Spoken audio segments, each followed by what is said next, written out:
payg'ambarlarning tushlari haq.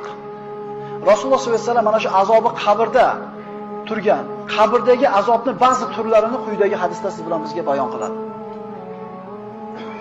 Rasululloh shuni aytib berar ekan, tunda 2 kishi meni oldimga kelganini ko'rdim.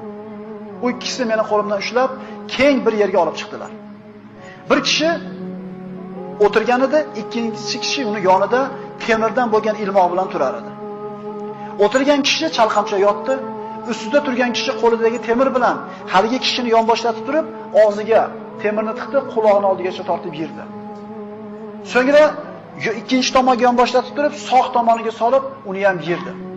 Ikkinchi tomonni yirar ekan, birinchi tomonda asl holatga kelib qolar edi.